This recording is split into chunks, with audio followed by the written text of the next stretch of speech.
pressed his clawed hand against the recording device embedded in his armor. The red light blinked twice, confirming it was active. He needed to document this. Someone had to know what happened here. "This is Combat Leader of the Empire, 3rd Fleet, Conquest Division," he began, his voice steady despite the pain in his side. "I am recording this account for the military archives. What I witnessed today goes against everything we know about warfare." 3 days ago, his fleet had arrived at the edge of a small solar system. The target was simple, a human mining colony on a barren moon called Outpost Meridian. The intelligence reports said there were maybe 200 humans there, no military presence, just civilians digging for minerals. It should have been easy. The Empire had conquered 47 worlds in the past decade. This was supposed to be conquest number 48. Had been confident when his transport ship descended through the thin atmosphere. He commanded 50 warriors, all experienced fighters. The humans had no warships in orbit, no defense platforms, nothing but a few mining facilities and living quarters built into the rocky surface. "Prepare for landing," he had told his troops. "Standard protocol. Secure the main facility, round up the civilians, claim the territory for the Empire." His warriors had checked their weapons and nodded. They had done this many times before. The transport touched down near the largest structure, a mining headquarters built partially underground. Its tactical display showed heat signatures inside, humans, lots of them, clustered in the central areas. They were probably hiding, waiting to surrender. Most species did when they saw warriors in full combat armor. Led his unit toward the main entrance. The door was sealed. He signaled for his demolition specialist to breach it. The explosion echoed across the empty moon's surface, and his warriors poured inside, weapons ready. That was when everything went wrong. The first trap triggered when his lead scout stepped on a pressure plate. The floor exploded upward, not with military explosives, but with mining charges, the kind humans used to break rock. 3 warriors died instantly. 4 more were wounded, their armor cracked by shrapnel. "Defensive positions," shouted, but the humans were already attacking. They came from ventilation shafts, from hidden alcoves, from places the thermal scans had missed. They wore no armor, just work clothes and breathing masks. They carried mining tools turned into weapons, plasma cutters modified to fire at distance, industrial nail guns loaded with metal spikes, handheld drilling equipment that could punch through armor at close range. A human male charged at from the side. He was shorter than any, with dark hair and determined eyes. The man swung something that looked like a modified mining hammer, and the impact dented its shoulder guard. Fired his weapon, hitting the human in the chest.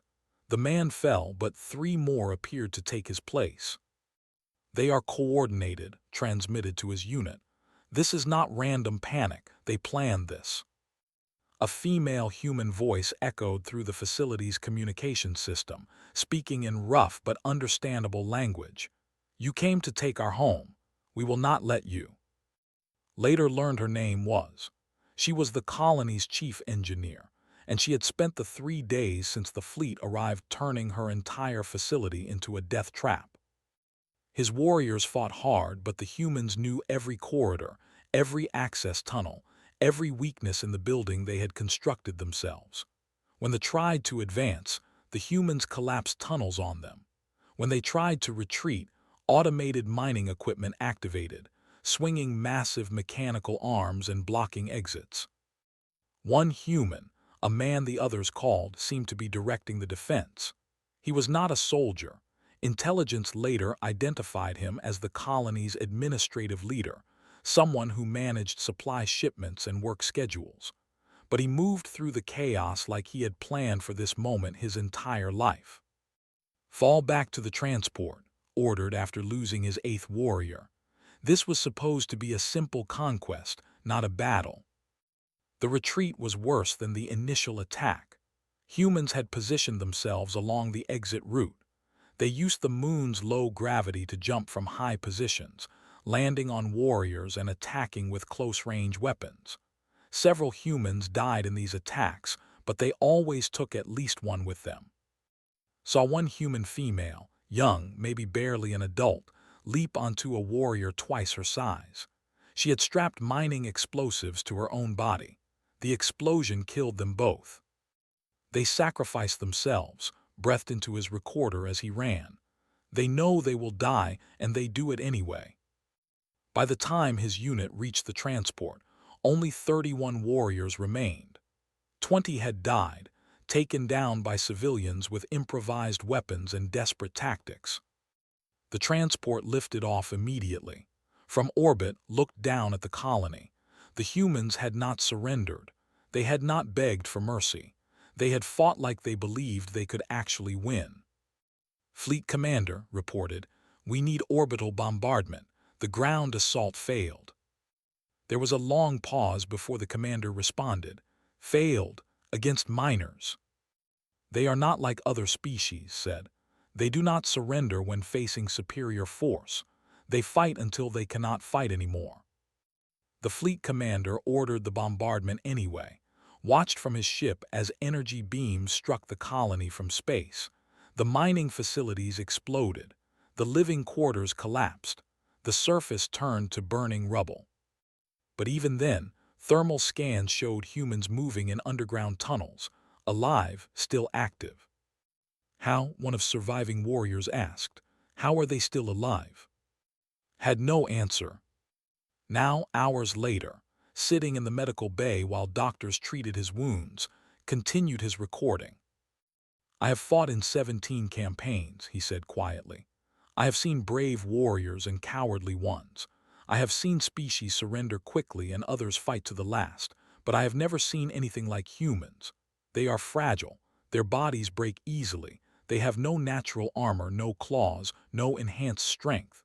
But they fight as if they do not know they are fragile. They fight as if they have already decided they will die, so they might as well take us with them."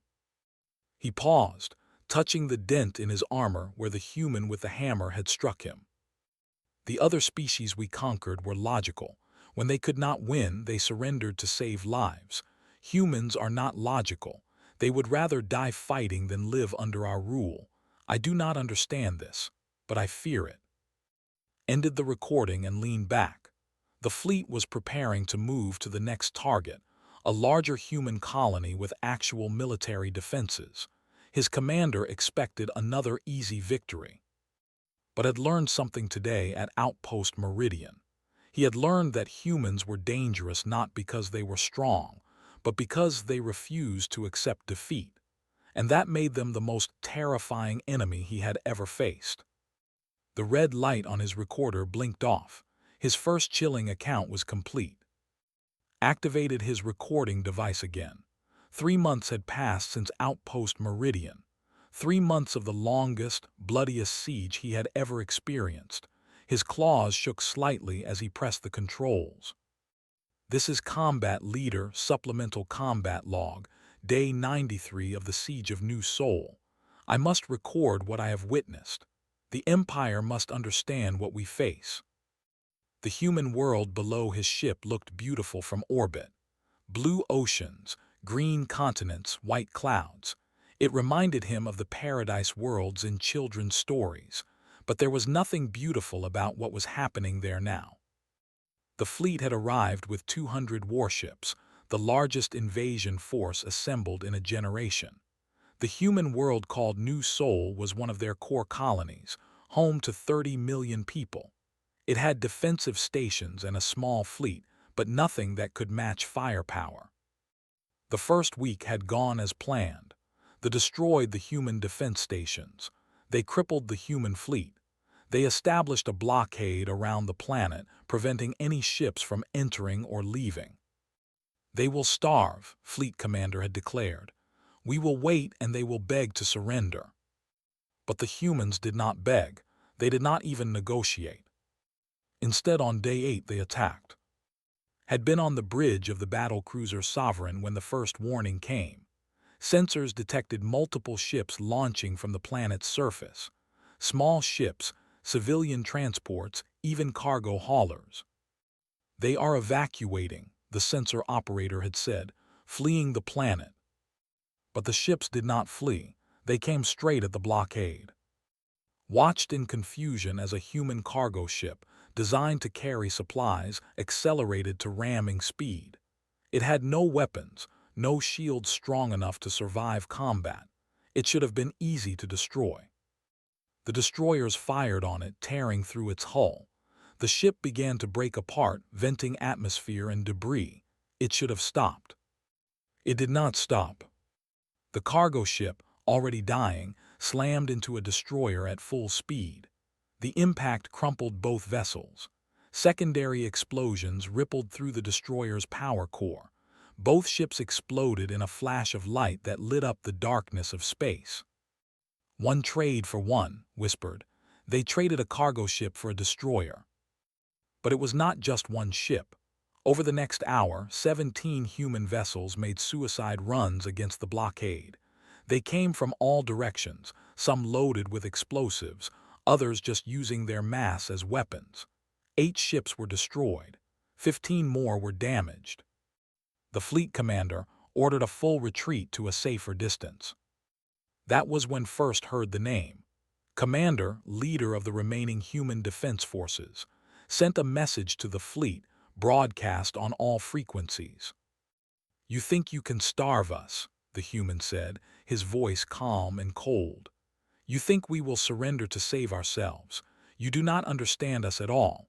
We would rather burn our own world than let you take it." Had thought it was just words, just brave talk from a desperate defender. Then the attacks continued.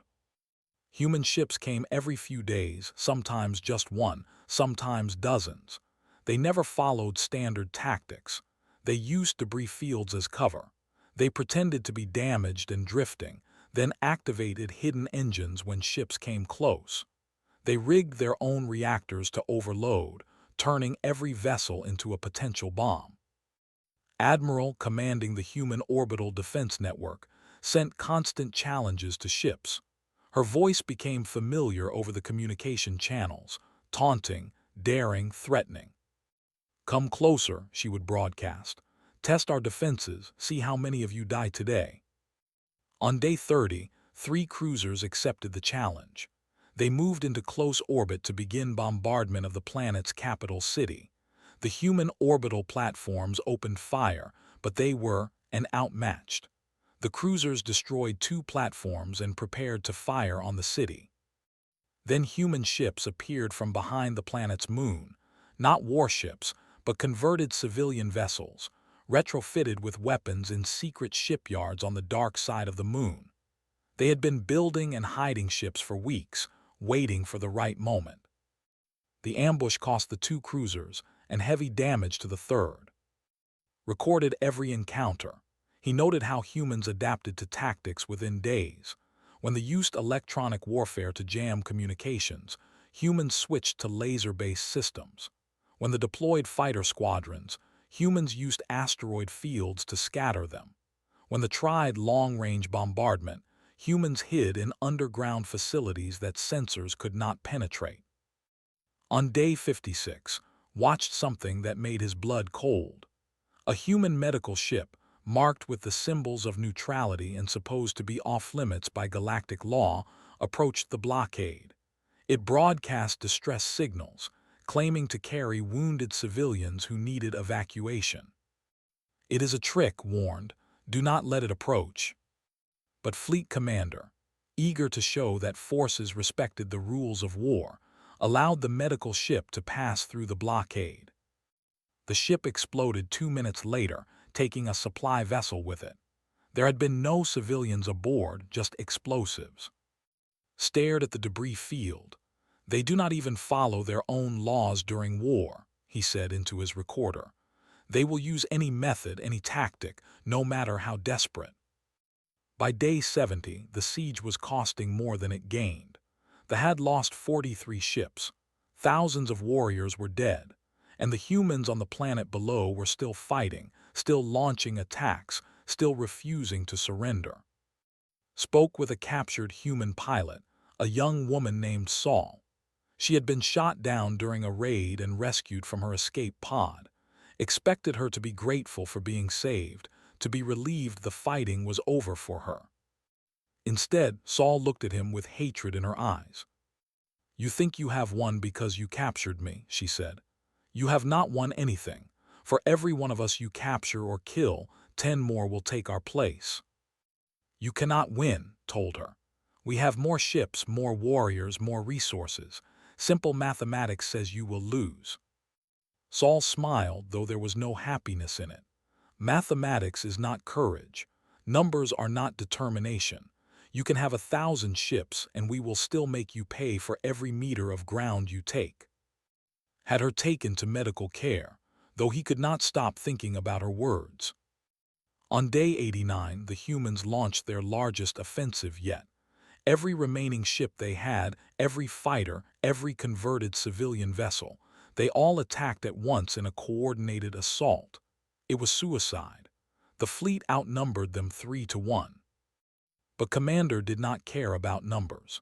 His ships focused all fire on the fleet flagship, the massive dreadnought where Fleet Commander personally directed the siege. Wave after wave of human ships broke against the dreadnought's shields, dying in fire and debris. Then Admiral's flagship, a battle cruiser that had been hidden behind the planet, emerged at full speed. It had been saving its power for this moment. Every weapon fired at once as it dove toward the dreadnought. Watch from his battle station as the two massive ships traded devastating fire. The human battlecruiser was outmatched and dying, but Admiral did not retreat. She rammed her burning ship into the dreadnought's exposed reactor section. Both ships exploded. Fleet Commander died instantly. Admiral died with him. The loss of the flagship threw the fleet into chaos. The humans pressed their advantage, destroying confused and leaderless ships. By the time they regrouped and counterattacked, they had lost the stomach for the fight. On day 93, the fleet received new orders from the Empire's High Command: withdraw from New Seoul. The cost was too high. The siege had failed. Stood on the observation deck as his ship prepared to jump to faster-than-light travel. He looked down at the human world one last time. Smoke rose from burning cities. Debris from destroyed ships orbited like artificial rings. Millions had died on both sides. But the humans had won. "I do not understand them," said into his recorder. "We had superior numbers. We had better weapons. We had every advantage. But they did not care. They threw themselves at us again and again, accepting losses that would break any other species. They do not surrender when logic says they should. They do not retreat when survival demands it. They simply keep fighting until we cannot fight anymore." He paused, his hand resting on the window. Fleet Commander called them primitive and emotional. He said their refusal to surrender was proof they were inferior. He was wrong. Their refusal to surrender is what makes them dangerous. They do not know when they are beaten, so they can never be beaten. The ship jumped to hyperspace, leaving New Seoul behind, but knew this war was not over. The Empire would try again, probably with an even larger force. And the humans would be waiting, ready to pay any price to stay free. Ended his recording and sat in silence, wondering how many more of these chilling accounts he would have to make before the Empire finally understood what they faced. The recording device felt heavy in his hands. 6 months had passed since New Seoul. 6 months of fighting on Earth itself, the human. 6 months that felt like 6 years. Combat Leader, Field Report from Earth, Day 174 of Ground Operations. I am recording this from a captured bunker somewhere in what the humans call the Asian continent. Of my original unit of 50 warriors, only 3 remain alive. He paused, collecting his thoughts. The bunker shook as explosions echoed from somewhere above ground. Human resistance fighters attacking another position, probably. The invasion of Earth was supposed to be the final blow. The Empire had committed 1 million warriors to the assault, supported by orbital bombardment and air superiority. Intelligence said the human military was scattered across 100 worlds, 2 spread out to defend there effectively. Intelligence was wrong. The first 3 days had gone well. Forces landed in 30 different locations across the planet. They captured major cities, destroyed military bases, and established control zones. Victory seemed certain. Then the humans retreated underground, into mountains, into the ruins of their own bombed cities, and the real war began. This unit had been assigned to secure a manufacturing district in a city the humans called. The orbital bombardment had destroyed most of the buildings, leaving behind rubble and twisted metal. It looked like a dead zone. But humans were living in the ruins. They emerged from subway tunnels, from basement shelters, from collapsed buildings that sensors said were empty.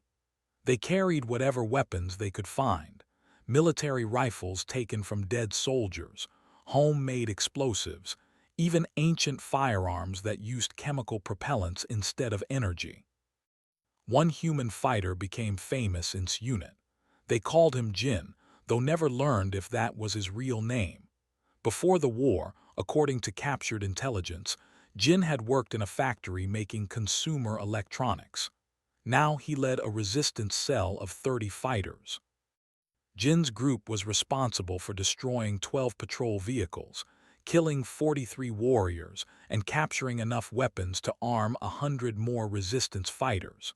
And Jin was just one human in one city. There were thousands like him across the planet. Saw Jin once during a raid on a human supply cache. The human was smaller than any warrior, wearing torn civilian clothes and a scavenged breathing mask. He carried a plasma rifle that looked too large for his frame. "Contact front," scanner operator shouted. Jin fired first, dropping 2 warriors before they could react. His movements were efficient, practiced. He had learned how to fight by fighting, adapting to tactics through trial and error.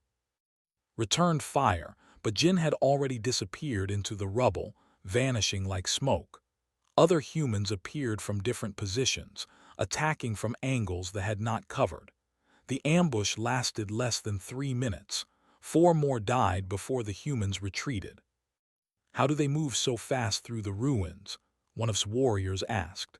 "We have armor and enhanced strength, but they are faster." "This is their home," said quietly. "They know every street, every building, every tunnel. We are invaders in their territory." The resistance was not just fighters like Jin. Civilians contributed too. An elderly human might report positions to hidden resistance cells. A child might place a tracker on a vehicle.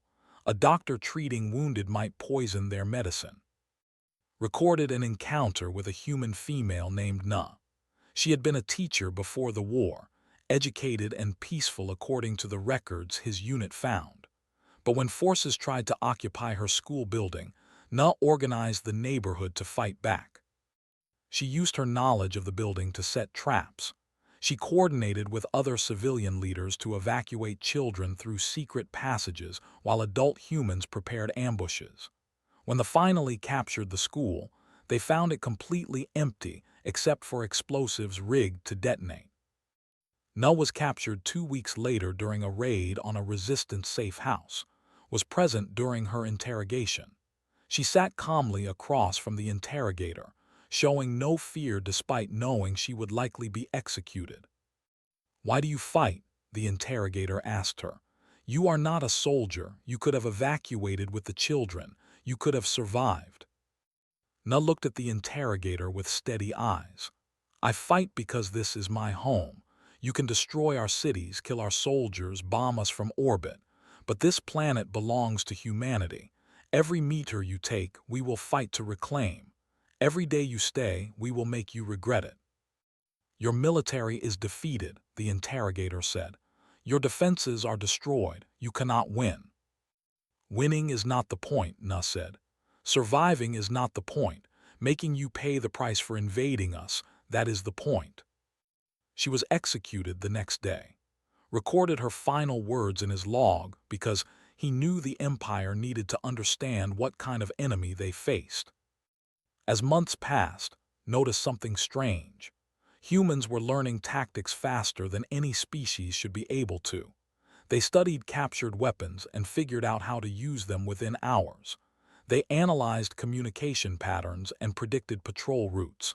They even learned basic language from listening to radio transmissions. They adapt too quickly, told his remaining warriors. In 6 months, they have learned what takes our warriors years of training to master. One of his warriors, a young soldier named, laughed bitterly. Maybe they are better students than we thought. Or better survivors, said. The most disturbing part was how quickly humans healed from injuries. A warrior wounded badly enough to need medical evacuation would be out of combat for weeks. But humans returned to fighting within days, sometimes with injuries that should have killed them.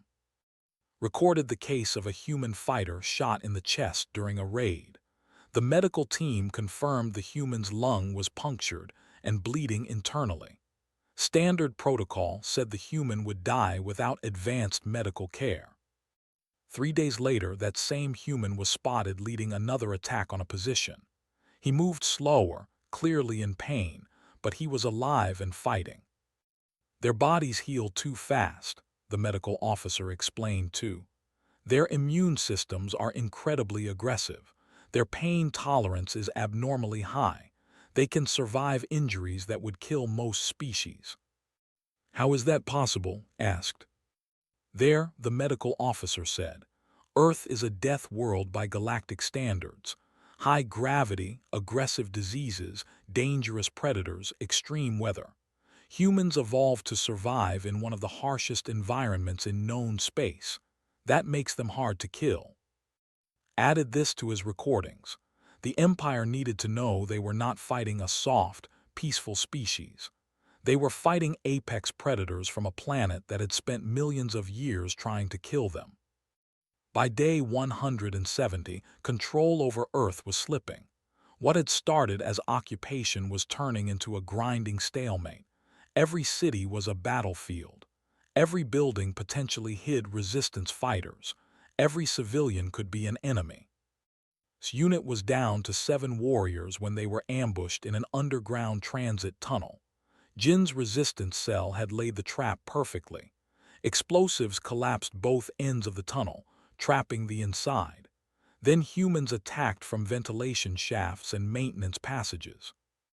The fight was brutal and close range. Armor was strong, but in the confined space, humans used their smaller size to advantage.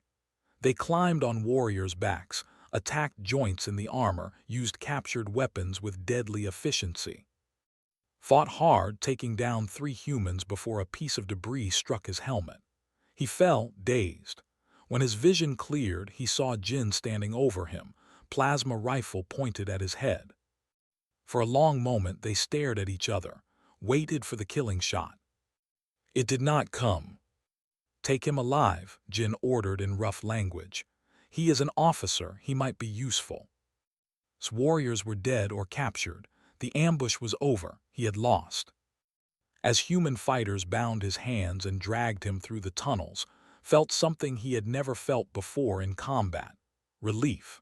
Not because the fighting was over for him, but because he was finally facing an enemy who took prisoners instead of killing everyone. They could have killed me, he recorded later, using a device his captors had not found in his armor. They had every right. I have killed many humans, but they chose to capture instead. I do not understand why. The tunnel shook again with distant explosions. The war continued above ground, but for his part in the fighting was over. He had one final thought before his captors confiscated his recording device. I came to Earth believing we would conquer it in weeks. I thought humans were weak, unorganized, and no match for military might. I was wrong about everything. They are not weak, they are resilient. They are not unorganized, they are adaptive. They are not inferior, they are survivors of a death world who refuse to accept defeat. He paused one last time. I fear them now, not because they are cruel, but because they never stop. They learn, they adapt, they heal. They keep fighting no matter the cost. We thought we were invading their world, but I think they have been preparing for this moment since their species first looked up at the stars and wondered what else was out there."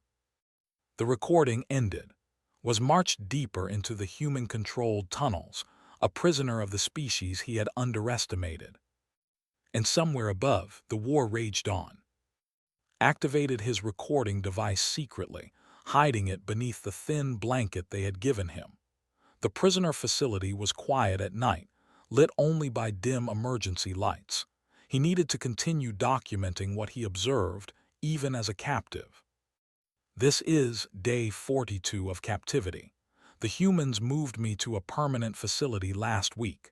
They call it a prisoner of war camp, though it is not what I expected."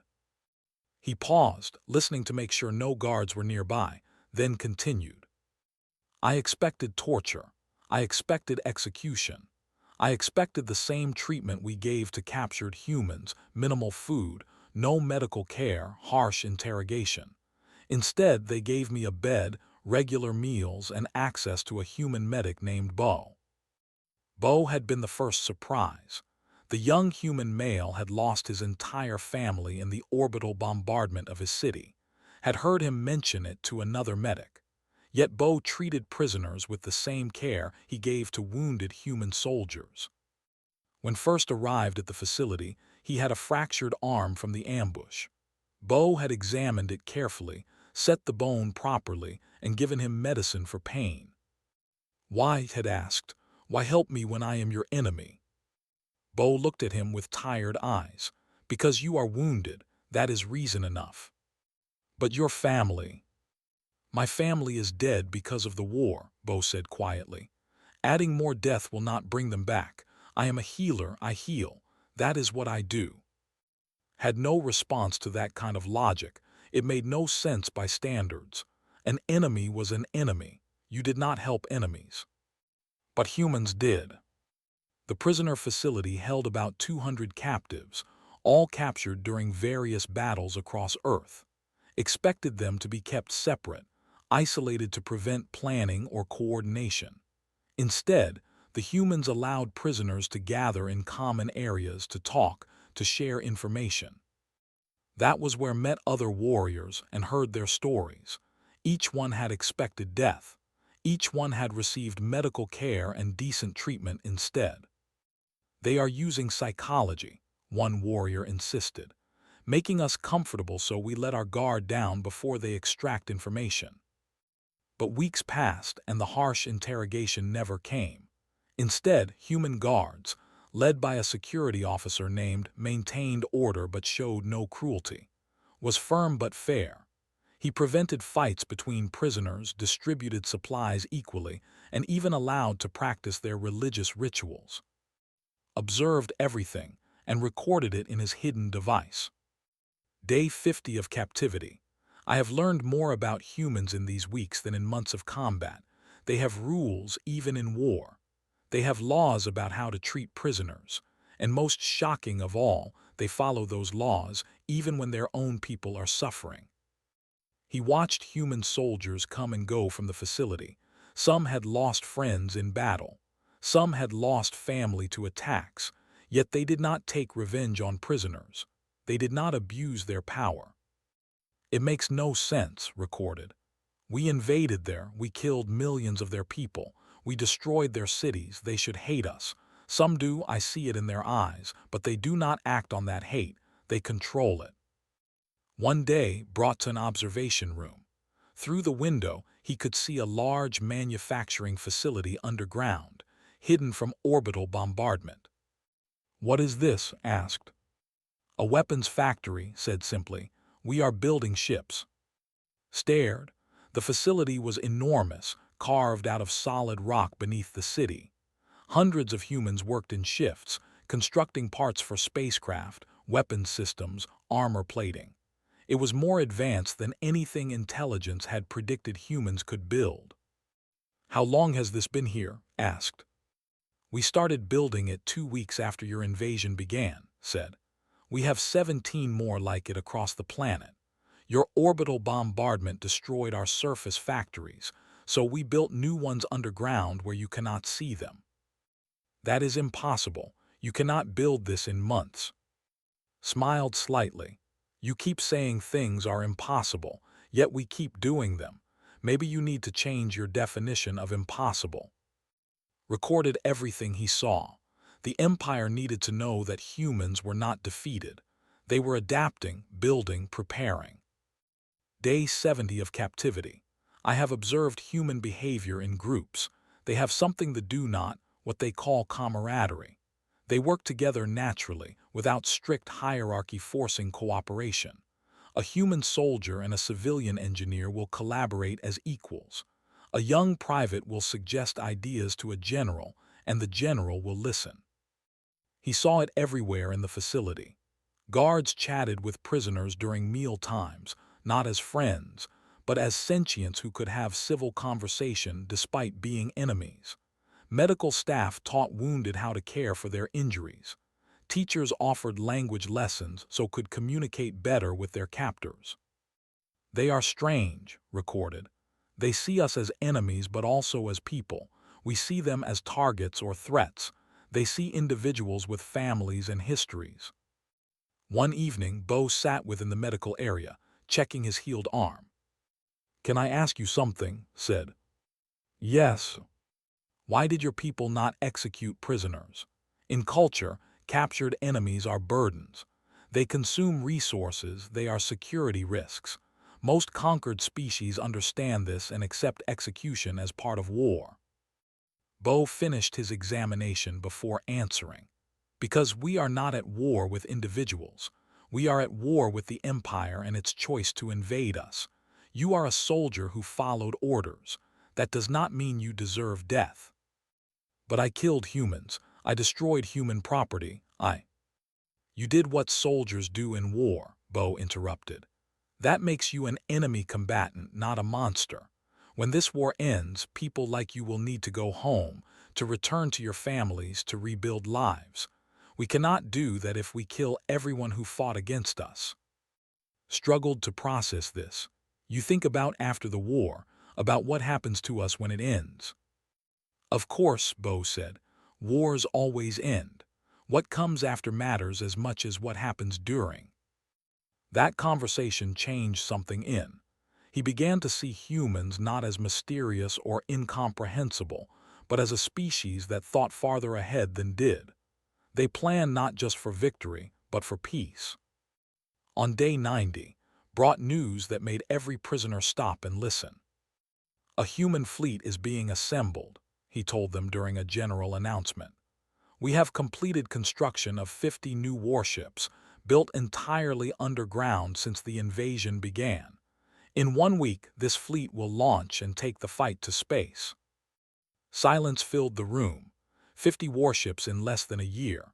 Impossible. The Empire needed years to construct a single dreadnought.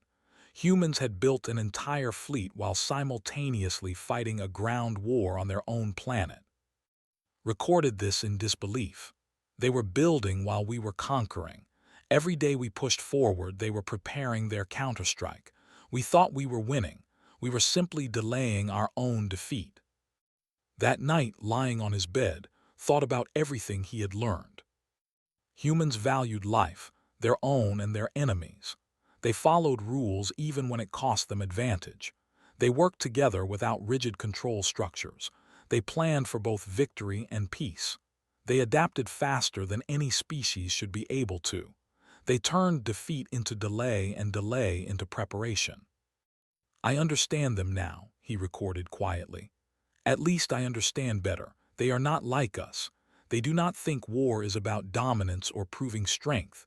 To humans, war is a problem to solve, an obstacle to overcome, a challenge to adapt to. And they are very, very good at solving problems." He paused, considering his next words carefully. "The Empire made a terrible mistake. We saw humans as weak because they value peace. We saw them as easy targets because they hesitated to fight. But their hesitation was not weakness. It was restraint. Once we forced them to fight, they removed that restraint and showed us what they truly are. Survivors of a death world who evolved to overcome any challenge." Footsteps approached in the hallway, hid his recording device quickly. Appeared at his cell door. You have a choice to make. What choice? The human fleet launches in 1 week, as I announced. We are offering all prisoners the same choice. You can return to space carrying a message from humanity, or you can request asylum and remain here when the war ends. Stared at him. You would release prisoners to carry a message. We want the Empire to understand what they face, said. We want them to know that humans are not defeated, that continued war will only cost both sides more lives. We want peace if possible, but we will fight for as long as necessary. And if we take asylum, then you stay here under supervision at first, but eventually as free residents when the war ends. We do not want enemies forever. We want neighbors. Thought for a long moment, then he made his decision. I will return to space. I will deliver your message. But more than that, I will show them my recordings. I will tell them everything I have learned about humanity. Nodded. Good. We need someone who has seen both the worst and the best of us to carry this message. That night, recorded his final entry from the prisoner facility. Tomorrow I go home. I carry with me recordings of human tactics, human innovation, human compassion. The Empire must see all of it. They must understand that humans do not fight to conquer, they fight to remain free. And they will pay any price, endure any hardship to keep that freedom. He looked around his small cell one last time. I came to this world as an invader. I leave as something else, not quite a friend, but no longer a simple enemy. I leave understanding that humanity's greatest weapon is not their ships or guns. It is their refusal to become what we tried to make them, defeated, hopeless, broken. They remained human throughout, even when we gave them every reason to become monsters. The recording ended. Tomorrow would begin his journey home, carrying the truth about humanity to those who needed to hear it most. Stood before the High Command, his recording device connected to the chamber's display systems. The 5 supreme commanders of the Empire watched him with expressions ranging from curiosity to disdain. Combat Leader, Supreme Commander Moth began, you have requested this emergency session to present evidence about the human conflict. You have 30 minutes. Speak. Activated his recordings. For 30 minutes, the High Command watched scenes from Outpost Meridian, from the Siege of New Sol, from the ground war on Earth. They heard his voice describing human tactics, human resilience, human innovation. When it ended, silence filled the chamber. Then Supreme Commander laughed. This is your evidence, that you were defeated by primitives, that you failed in your duty. I present evidence that humans are not primitives, said firmly. They are a species we have gravely underestimated. Underestimated, another commander said. We control their fleets are scattered, their defenses are destroyed. Do we control their challenged? Or are we simply dying slowly in their cities? Every day we lose warriors to resistance attacks. Every week they destroy our supply lines. They are not defeated, they are preparing. Preparing for what? Scoffed. We have orbital superiority, we have. The alarm interrupted him. Red lights flashed throughout the command center. A tactical officer rushed into the chamber. Supreme Commanders, we have multiple hyperspace signatures detected at the edge of our system. Ships are entering space. Identification, Moth demanded. Human ships, Commander. 52 vessels detected and more appearing every second. The chamber erupted into chaos. Space, the Empire's core territory, had never been invaded. It was unthinkable. How is this possible? Shouted. Human fleets are scattered across their own territories. This is a different fleet, said quietly. The one they built while we occupied Earth. I tried to warn you. The High Command rushed to the command center, following. The main display showed the tactical situation, and what he saw made his breath catch. Human ships were emerging from hyperspace in perfect formation. They were not the old vessels from earlier battles.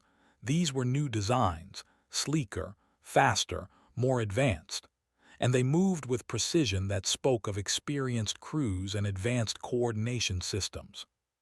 All fleets to defensive positions, Moth commanded.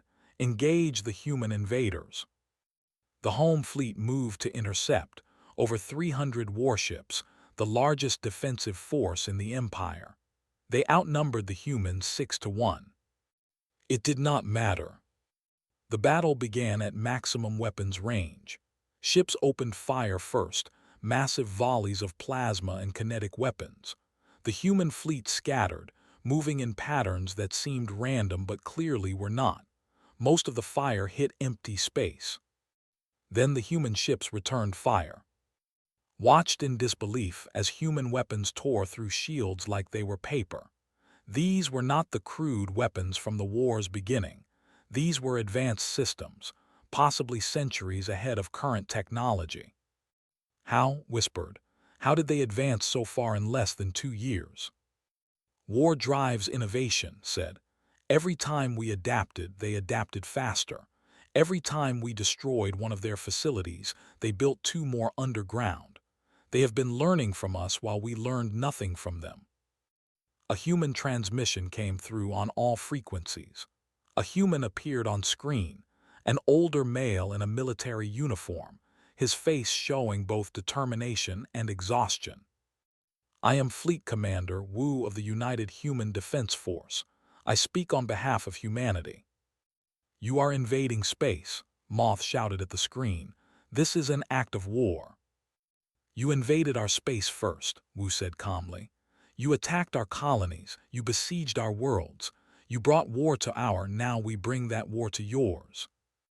You cannot win, we have superior numbers. Numbers did not help you at New Seoul, Wu said. They did not help you on Earth, they will not help you here. As if to prove his point, human ships struck another devastating blow.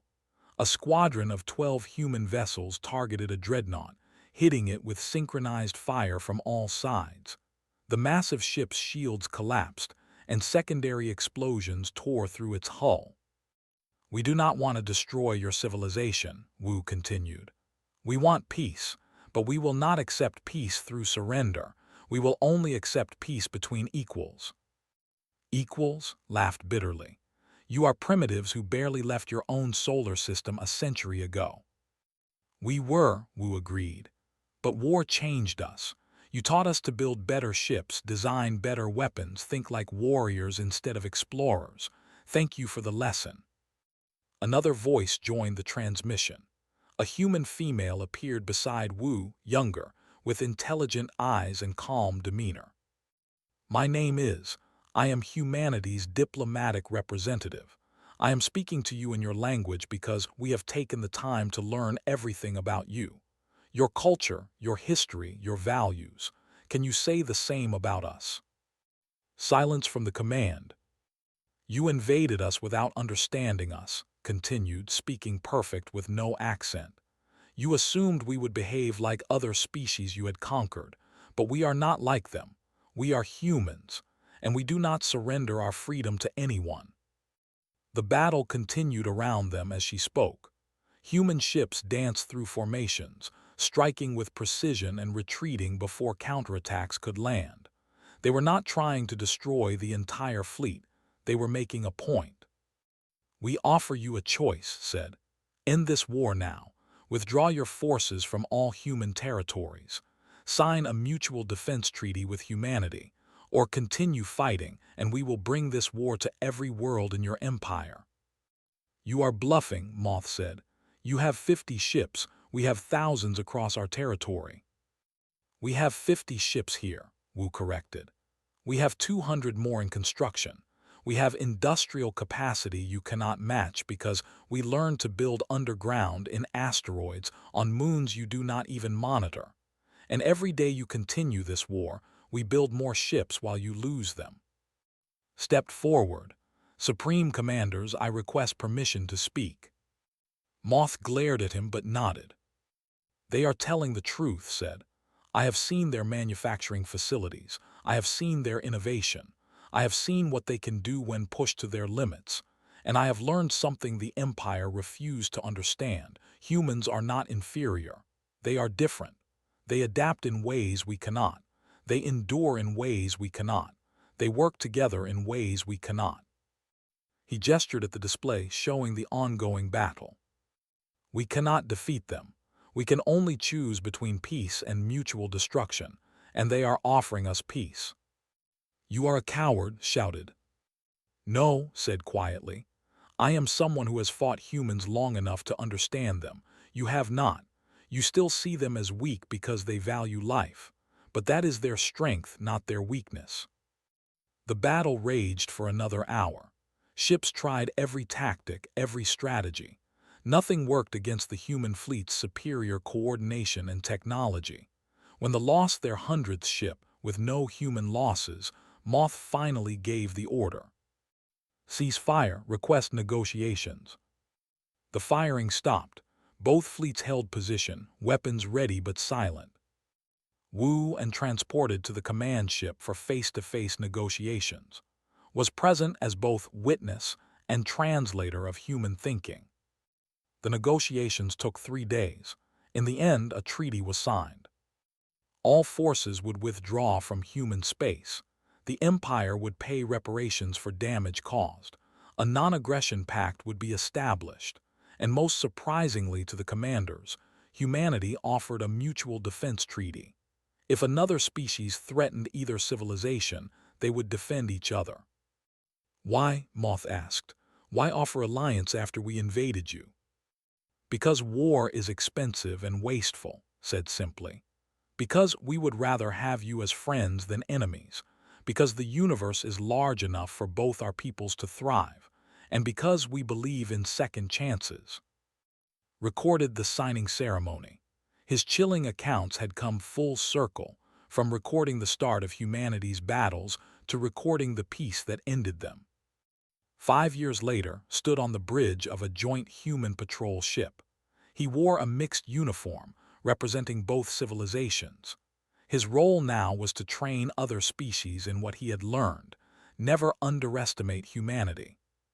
He activated his recording device one final time. This is formerly combat leader of the Empire, now serving in the Joint Defense Force. I am making this final recording to conclude my chilling accounts of humanity's battles. He looked out at the stars visible through the viewport. When I first encountered humans, I thought them weak. I was wrong. When I fought them in space, I thought them primitive. I was wrong. When I battled them on there, I thought them defeated. I was wrong about everything. He paused, gathering his thoughts. Humans are not the strongest species. They are not the most technologically advanced. They are not the most numerous. But they are something more valuable than all of those things. They are adaptable. They learn from every challenge. They improve with every obstacle. They become stronger through adversity. Behind him, a human officer named approached. Commander, we are approaching the patrol sector. Orders. Begin standard sweep pattern, said, then added in perfect human language. And thank you, Lieutenant. The human smiled and returned to his station.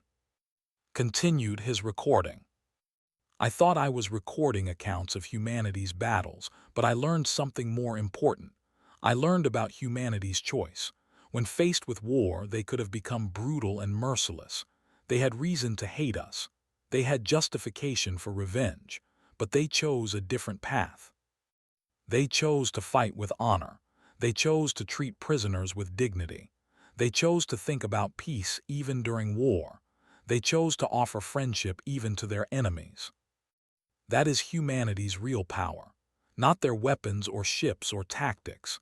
Their real power is their choice to remain human, to maintain their values, to hold on to hope even in the darkest moments. He ended the recording and stored it in the Joint Defense Force archives, where it would be used to train future officers of both species. Had started this journey as an invader recording his victories. He ended it as an ally recording his admiration. The chilling accounts of humanity's battles had taught him something he never expected to learn.